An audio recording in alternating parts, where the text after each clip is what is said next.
Boa noite para todo mundo. Hoje, 17 de outubro de 2023, dia de bastante volatilidade nos mercados, minha gente.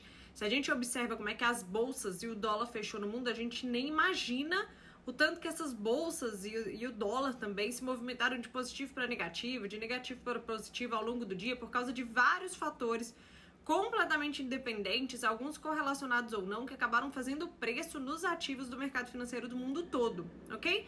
Mas a gente vai falar sobre isso agora e de antemão já peço para que quem gosta do conteúdo deixe um like, isso me ajuda demais, né? Se inscrevam no canal, ativem as notificações para vocês ficarem sabendo sempre que eu posto vídeo aqui para vocês e, obviamente, compartilhem com os amigos aí, para quem vocês acham que pode agregar meu conteúdo aí, para que eles também possam acompanhar, né? Mas vamos lá, minha gente. Dá pra ver o resumo? Dá pra ver? Dá. Vamos lá. Começando, como sempre, pelas bolsas da Ásia. As bolsas da Ásia nem tenho muito o que falar, tá? Elas refletem a positividade da América no dia de ontem. Ontem, se vocês se lembram bem, as bolsas dos Estados Unidos fecharam no positivo, as bolsas aqui do Brasil, inclusive, da Europa, enfim. Houve uma desmontagem de posição de proteção passado o fim de semana, já que o conflito, pelo menos até ontem, lá em Israel, não havia sido escalado, principalmente com a participação de outros países. Eu comentei isso com vocês no dia de ontem, certo?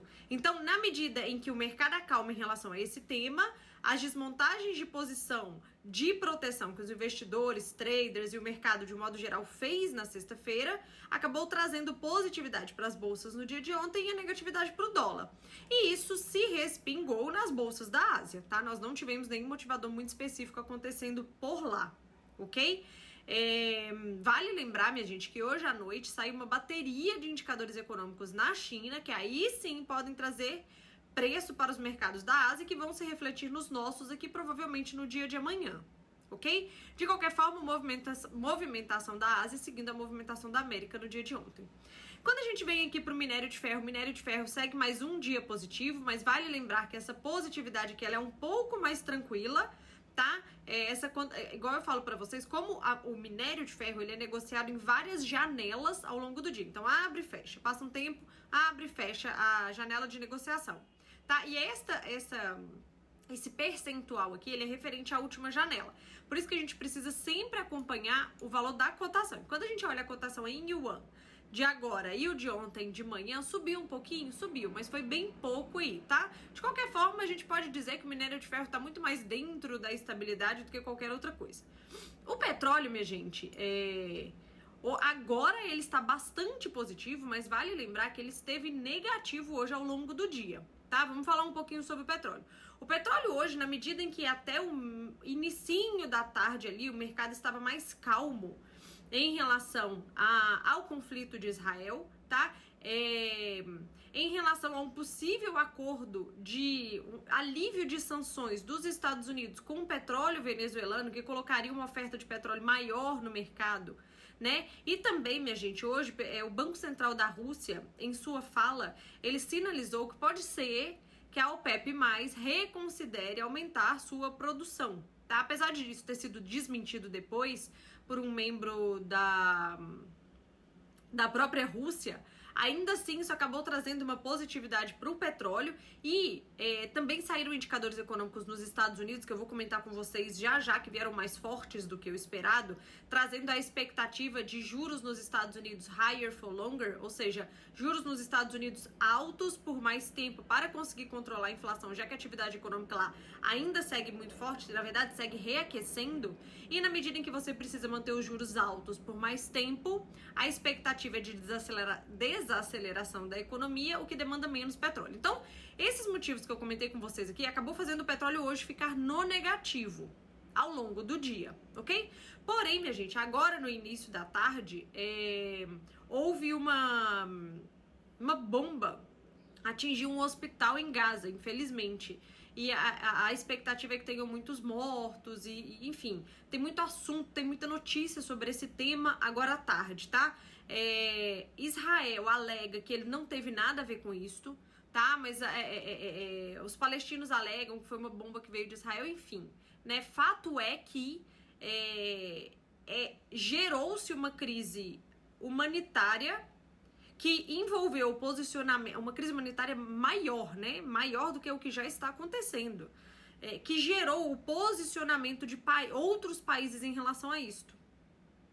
Tá? Inclusive, houve um posicionamento do Hezbollah falando que ele vai retaliar isso daí. Houve um posicionamento do Irã. Enfim, isso trouxe novas preocupações em relação a uma possível escalada da guerra, fazendo com que o petróleo recuperasse toda a cotação negativa dele e ficasse no positivo. Um outro assunto também que andou rodando aí no período da tarde em relação a este conflito, que mexeu com os mercados, foi referente ao presidente Biden dos Estados Unidos possivelmente pedir ao Congresso um valor maior ainda para poder continuar financiando e apoiando a guerra da Ucrânia, que ainda não acabou, né? Só parou de falar dela, mas ela continua. E agora a frente de Israel, dar este apoio. Então, há uma expectativa de que o presidente Biden peça um dinheiro adicional ao Congresso americano para ter esta investida militar dos Estados Unidos nessas duas frentes de guerra. Eu tenho o valor aqui que eu vou falar para vocês. A expectativa é de 100 bilhões de dólares, ok? Isto, vamos lá, minha gente.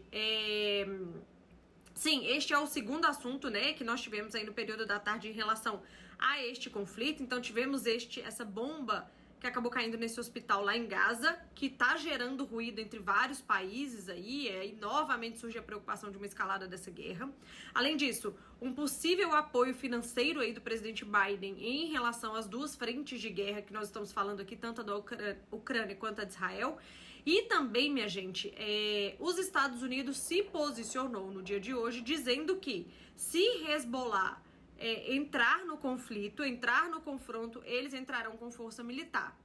De novo, isso tudo são ruídos que saíram no período da tarde, ruídos / notícias que saíram no período da tarde, que acabaram trazendo várias preocupações em relação a esse conflito, que fizeram preço no mercado que até então estava calmo. Ok? Então, por isso, nós tivemos a virada do petróleo aí do negativo para o positivo. Ok? Sobre especificamente, só pra gente fechar esse assunto, sobre esse rumor de que o presidente Biden ele possa ir até o Congresso para pedir esses 100 bilhões de dólares para poder seguir financiando militarmente, né, apoiando militarmente com armas, etc., tanto a Ucrânia quanto a Israel, foi um motivo grande da movimentação dos juros americanos nos Estados Unidos. Tá, minha gente? A gente teve aí uma subida considerável desses juros por dois grandes motivos. Primeiro, indicadores fortes nos Estados Unidos, que nós vamos falar já já. Segundo, problemas fiscais que estão ganhando corpo nos Estados Unidos, ganhando os noticiários, né? Já que o governo Biden tem gastado como nunca, muito mais do que o histórico dos Estados Unidos, muito mais do que na própria pandemia, inclusive, ou a níveis pandêmicos, né, do ano da pandemia. E agora, com essas questões de apoiar militarmente as guerras, isso é outro risco fiscal. Isso é uma adição ao risco fiscal que já está no radar dos investidores e que é um dos fatores que tem feito os juros dos Estados Unidos subirem tanto, tá?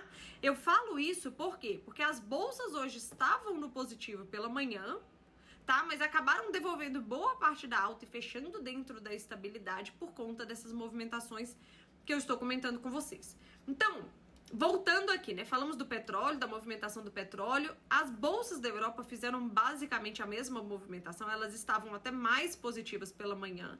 Só que ao longo do final da manhã, ou enquanto elas estiveram abertas, que elas fecham mais cedo, né? Elas acabaram minando essa positividade por conta desses temas, dessas notícias que eu tenho comentado aqui com vocês. Mas nós não tivemos nada de muito específico acontecendo na Europa. Foi uma movimentação global que eu tô comentando com vocês aqui agora, ok?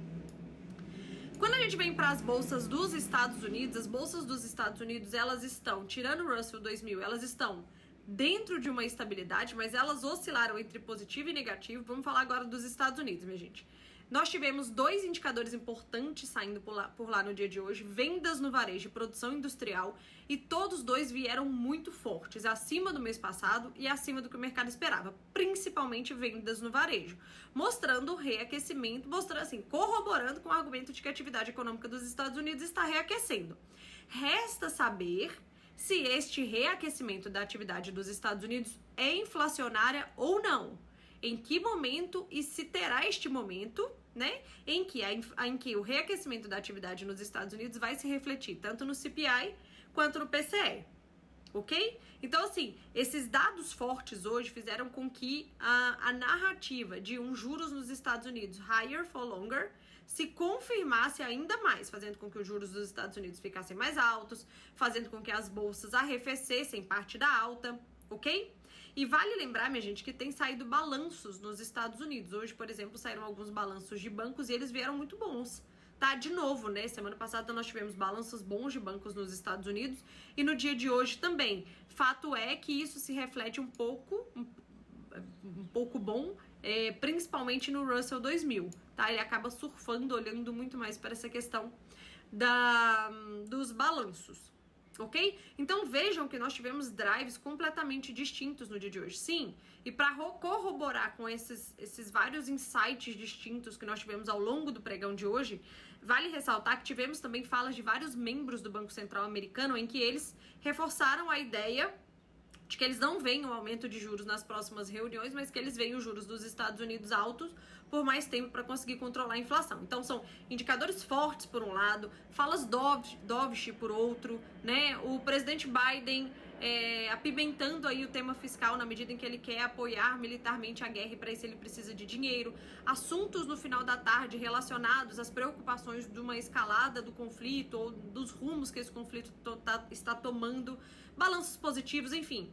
Várias frentes opostas acontecendo no dia de hoje que fizeram reflexo de forma diferente nos ativos, tá? Bom, a nossa bolsa aqui, ela chega a ficar no positivo, tá? Mas aí ela acaba virando para o negativo também porque nós tivemos um drive interno aqui, principalmente relacionado a bancos, tá?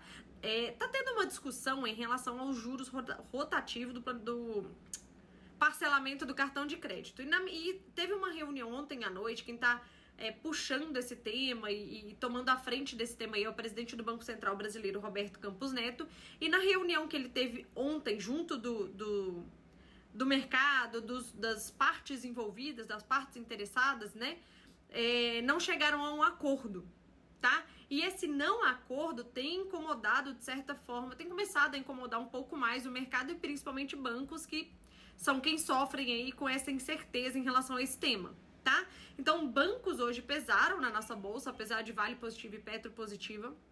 Bancos pesaram na nossa bolsa, fazendo com que ela seguisse a movimentação internacional, mas tivesse essa cerejinha do bolo aí para fechar no negativo. A gente chegou a ver nossa bolsa positiva no dia de hoje, mas ela acabou devolvendo a alta aí com tudo isso, né? Nesse período da tarde aí, essas notícias da guerra e tudo que eu já comentei com vocês aqui, que eu não vou ficar repetitiva, ok? E de qualquer forma, minha gente, o dólar, no site já deu uma atualizada aqui, mas vocês podem voltar o vídeo para dar uma olhadinha.